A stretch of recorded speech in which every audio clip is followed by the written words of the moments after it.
Assalamualaikum warahmatullahi wabarakatuh.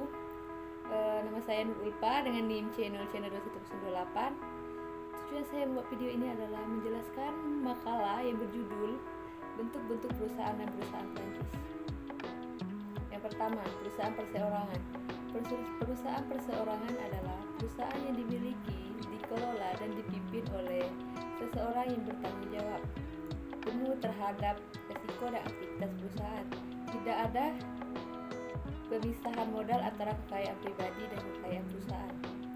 Yang kedua adalah perusahaan firma.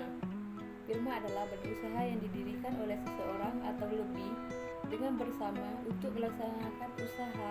Umumnya dibentuk oleh orang-orang yang memiliki keahlian sama atau seprofesi dengan tanggung jawab.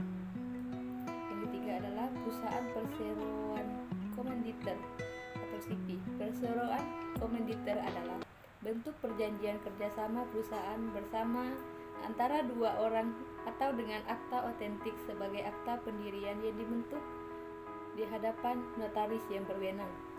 Komanditer terdiri dari persero aktif dan persero pasif. Yang membedakannya adalah tanggung jawabnya dalam persero aktif, yaitu orang yang aktif menjalankan dan mengelola perusahaan termasuk bertanggung jawab secara penuh atas kekayaan pribadinya. Sedangkan perseroan pasif yaitu orang yang bertanggung jawab sebatas uang yang disetor saja ke dalam perusahaan tanpa melibatkan harta dan kekayaan pribadinya. Yang keempat adalah perusahaan persero terbatas atau PT. Bentuk badan usaha PT adalah untuk perusahaan yang paling populer dalam bisnis dan paling banyak digunakan oleh para pelaku bisnis di Indonesia dalam menjalankan kegiatan usaha di berbagai bidang. Berdasarkan jenis perseroan, maka perseroan terbatas dibagi menjadi 7. Yang pertama, PT non-fasilitas umum atau PT biasa, PT fasilitas PMA, PT fasilitas PMDN, PT persero BUMN, PT perbankan, PT lembaga keuangan dan non-perbankan, PT usaha khusus. Yang kelima, perusahaan negara umum Perum. Perusahaan umum atau disingkat dengan Perum adalah perusahaan unit bisnis negara yang seluruh modal dan kepemilikannya dikuasai oleh pemerintah dengan tujuan untuk memberikan penyediaan barang dan jasa publik yang baik demi melayani masyarakat umum serta mengejar keuntungan berdasarkan prinsip pengolahan perusahaan. Organ Perum yaitu Dewan Pengawas Menteri dan Direksi. Contoh Perum atau perusahaan umum yakni Perum Peruri atau PNRI, Perum Perhutani, Perum Damri, Perum Pengadaian, dan lain-lain. Yang keenam, koperasi. Secara harfiah, koperasi yang berasal dari bahasa Inggris cooperation terdiri dari dua suku. Dari suku kata. CO berarti bersama dan operation berarti bekerja. Jadi koperasi berarti bekerja sama, sehingga setiap bentuk yang bekerja sama selalu disebut dengan koperasi.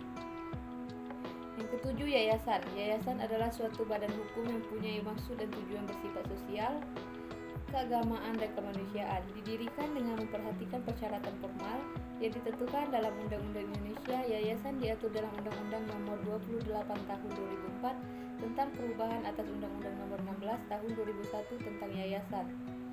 Yang kedelapan, definisi franchising atau perwalabaan. Franchising atau perwalabaan adalah pemberian sebuah lisensi oleh seseorang franchisor kepada pihak lain.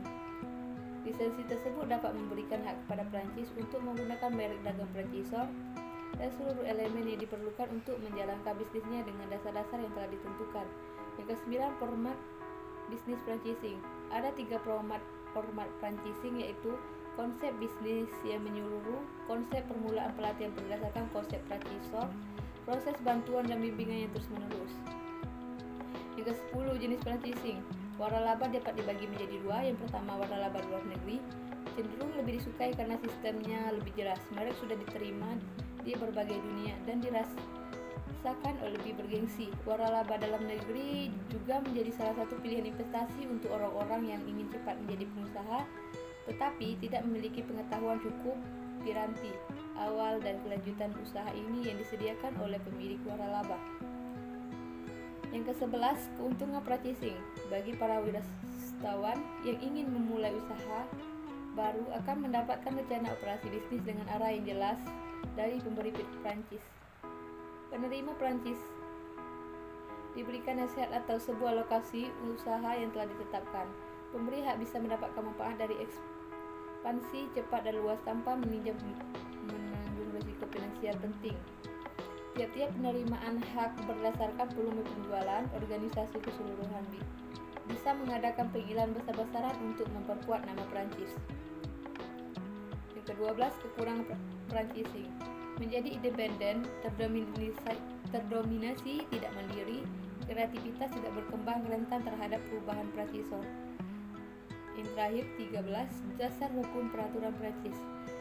Perjanjian sebagai dasar hukum KUH Perdata Pasal 1338 ayat 1, 1233 sampai dengan 1456 KUH Perdata. Yang kedua, hukum mengenai sebagai dasar hukum KUH dagang atau makelar atau komisioner. Yang ketiga, undang-undang merek, paten dan hak cipta sebagai dasar hukum.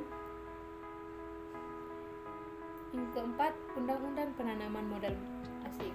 Baiklah, itulah yang dapat saya jelaskan dan saya akhiri. Assalamualaikum warahmatullahi wabarakatuh.